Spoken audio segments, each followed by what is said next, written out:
Why don't you serve each side dish on individual small plates? My son, daughter, and I all put our heads in at my angry mother-in-law. My name is Sarah. I'm a 46-year-old housewife. I have a son and a daughter, Fred in high school and Amy in junior high school. My husband, Nathan, is a 40-year-old office worker. My husband's father passed away after a year and a half of illness. We had talked about the future before my father-in-law passed away, and my husband told me that he didn't want his mother to be left living on her own.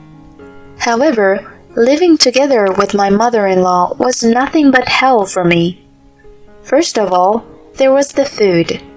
We used to serve our meals in the platter style, which is to put each dish on a big plate and serve ourselves to our liking. This was because it was easier for me to clean up, and also because we each ate what we wanted to eat, which resulted in less leftovers. My daughter loves vegetables, and my son loves meat. But my mother-in-law could not stand that way. It's like you're feeding a dog. The first thing she complained about was how the food was served.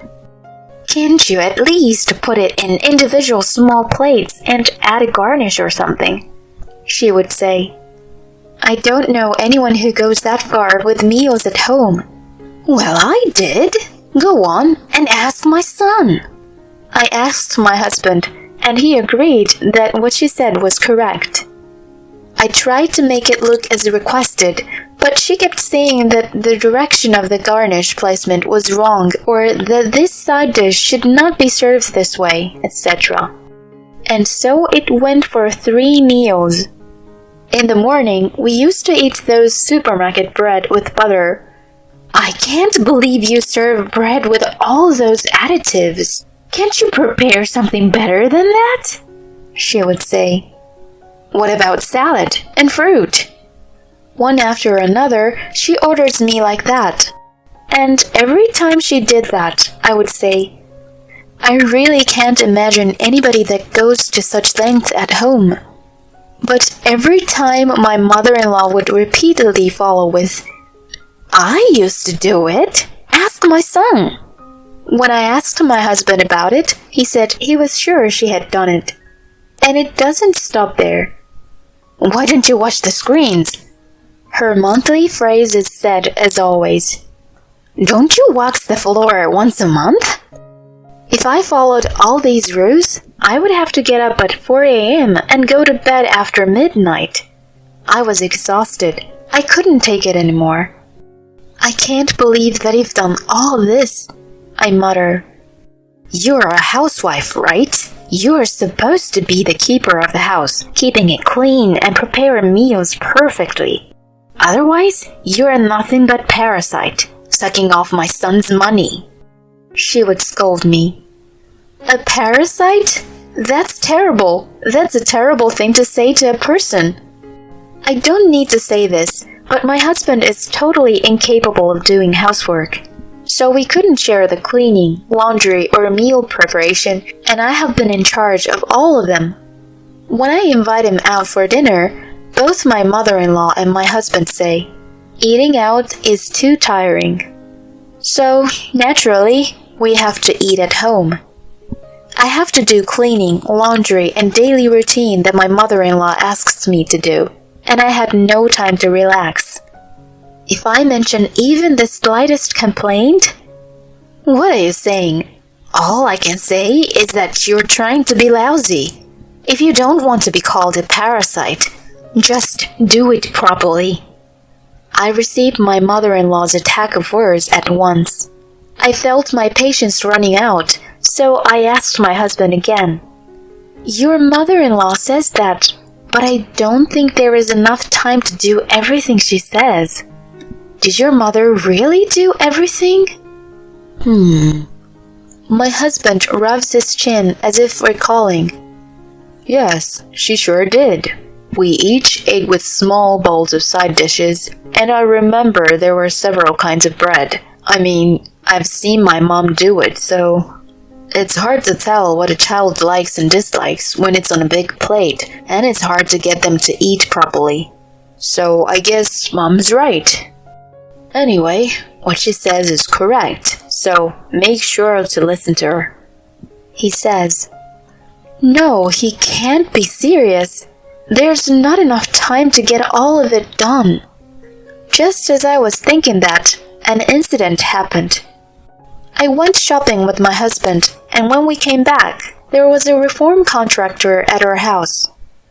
What are you doing? We're blocking the ventilation fan in the bathroom, my mother-in-law said. What? I had no idea what she was talking about, so I let out a crazy voice. Sure enough, the man had put something like a board on the fan. Wait, if you do that, the smell will be trapped. That's impossible. Then my mother-in-law continued, Whose fault is it that I have to do this? Huh? What? Me? My voice cracked. Yes, it's your fault. I don't get it at all. What? I've never done anything to the toilet. No matter how many times I warn you, you only clean it once every 2 days. Huh? If you clean it every day, it shouldn't smell. In other words, we wouldn't need a ventilation fan. I told you so many times, but you wouldn't listen. So I decided to make an environment where you'd have to clean it. Huh? I was so shocked that I dropped the shopping bags in my hands. Hey, Nathan, this is just a dream. It's a nightmare. I shuddered and pointed at the scene to my husband, who was standing beside me. No way. That's too much, Mom. I nodded my head in agreement with my husband. That's what was supposed to happen. But... What? My husband scratched his head in annoyance. If my mother is saying the truth, why don't you clean it every day then? Then he sighed. You know, my coworker said that after a few years, wives learn and follow their mother-in-law's ways. Listen to my mom and hurry up and learn her ways. Who the hell is this coworker? I'll never forgive him. I was completely out of control. Enough! I've been called a parasite, and I've been told I have to do whatever you say. I can't do this. It was like a dam had burst. I'm going to leave. I ran out of the house. My husband was like, I don't need 2 people doing the housework. My mother-in-law was like, I'm glad we got rid of the parasite. I was worried about my son and daughter, but they are old enough to understand the situation. So they said, do what you and Dad want to do. When I asked them which one they would follow, they chose the one that was more lenient to them, saying, I would rather have a messy but reassuring mother than a father who is fussy about rules. So, I'm divorced now, so please let me stay. I called my own parents. Even if there are more people living in the house, the size of the house won't change. You can only use 1 room, okay? And like that, they gave me a rough welcome. They welcomed me with open arms, saying, It's no big deal if we have 3 more people in the family. Thanks to this, my children and I moved into my parents' house without a hitch. And while doing housework, I looked for a job. I had no work experience, but I got a job as a caregiver at a nursing home. Everything went smoothly. It felt nice. I have to do some heavy lifting sometimes, but I enjoy talking to the elderly at the nursing home every day. Maybe I should have gotten a job sooner. I think sometimes, but I didn't have that choice in my life with my ex-husband. When I think about my current situation, I wonder if my guardian angel had guided me here. 3 years later, I received a call on my phone. I had been working as a caregiver for 3 years already, just when my job was going well. I was too busy to notice it, but when I looked at my history, There were dozens of incoming calls that day alone. The caller was my ex-husband. I knew from the moment I left that house that this would happen after a few years. After work, I had no choice but to call him back. Then, "Sarah, help me, Sarah." I heard a pathetic voice over the phone. "What's wrong? It's been a long time, eh?" I tried to act nonchalant, but he mumbled, "Mom is," in a fading voice. "What's wrong? Did she fall ill or something?" I asked. From that point on, he was so frenzied that I couldn't understand what he was saying. We decided to talk in person. I asked him to come over to my place. That weekend, my ex-husband and mother-in-law came over. Those two, myself, my daughter, my son, and my parents sat around the table. My mother-in-law's back was straight as always. The first thing she said was, "I don't mind if you don't come back." "Then why did you come here?" I thought to myself, but my ex-husband stopped her. "Actually, we are here to..." My ex-husband opened his banking app and showed us the balance of $13. I bursted out laughing. "Oh my gosh, it's less than my hourly pay," my son said. "You weren't a spendthrift, were you? When we got divorced, you had about $60,000 in savings," I asked.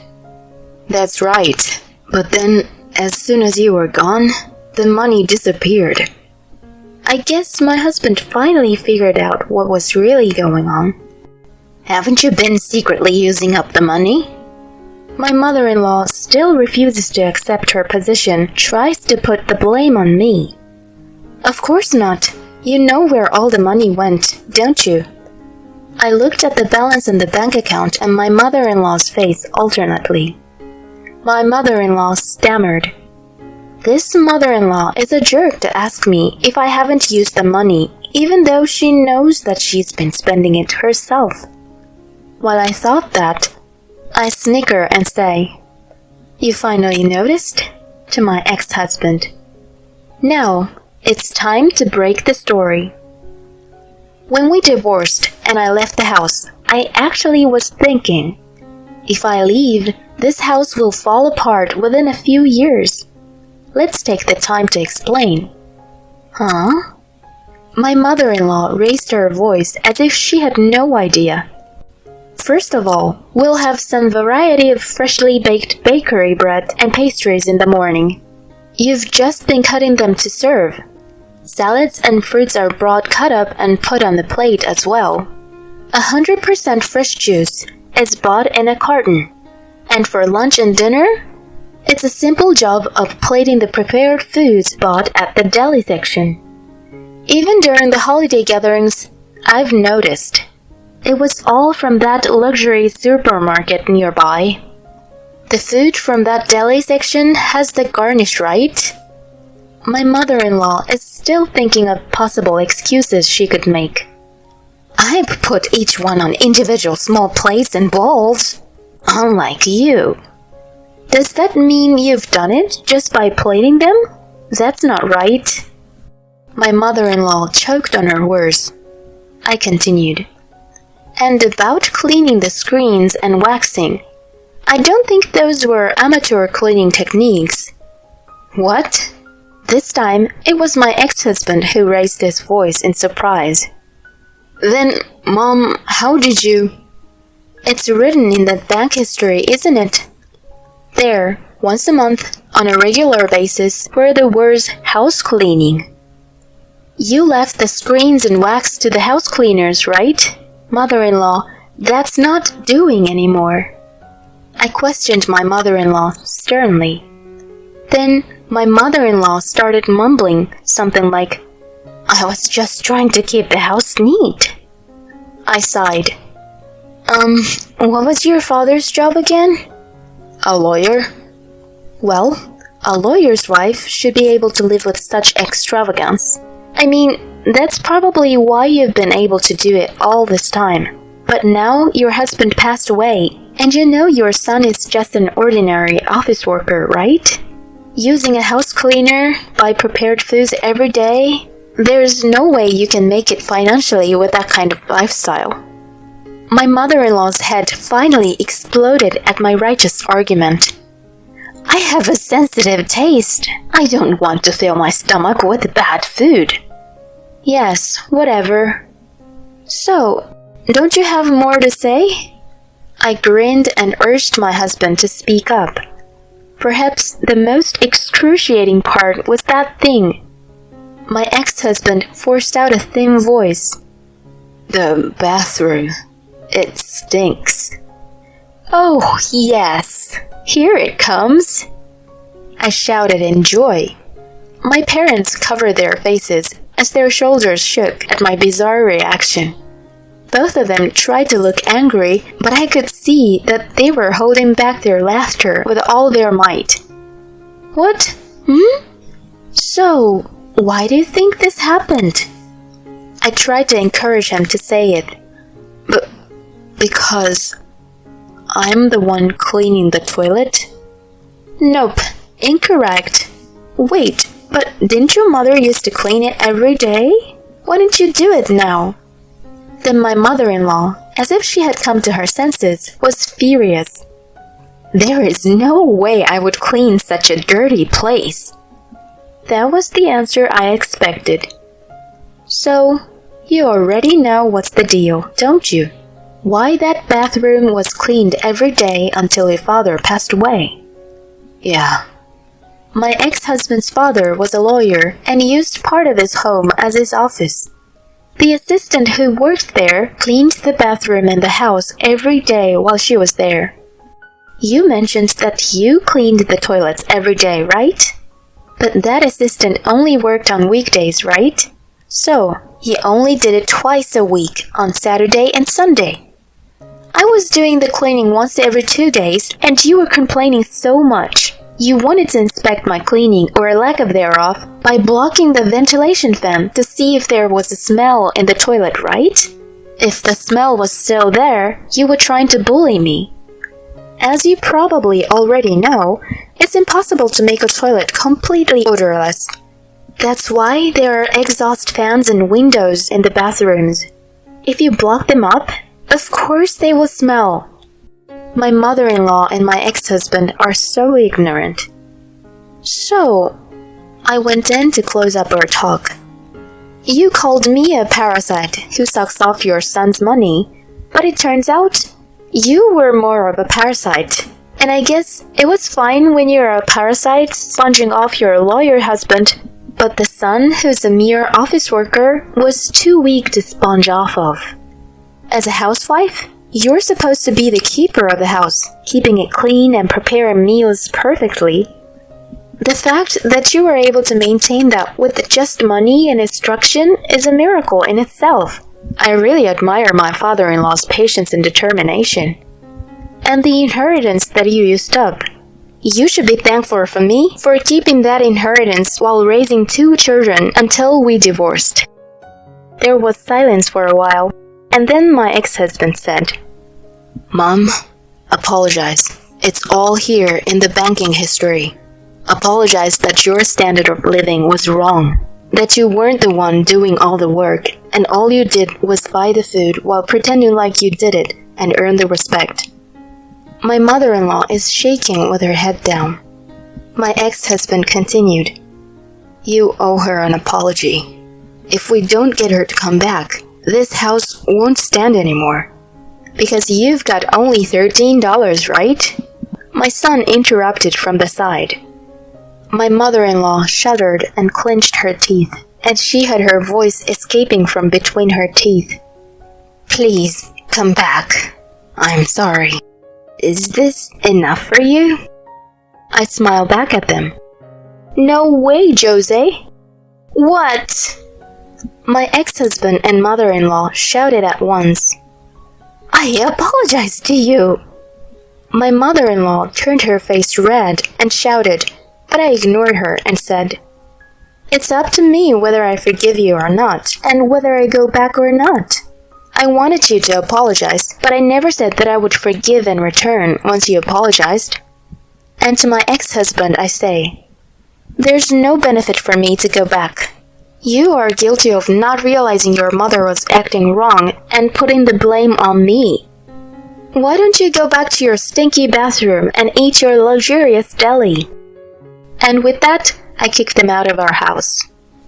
Now I'm the breadwinner, running the household with my aging parents and my 2 children. My ex-husband left his mother when the money was all drained up. My ex-mother-in-law apparently lives in our dirty room, and people can see her garbage overflowing through the glass window of the room that once used to be her husband's office.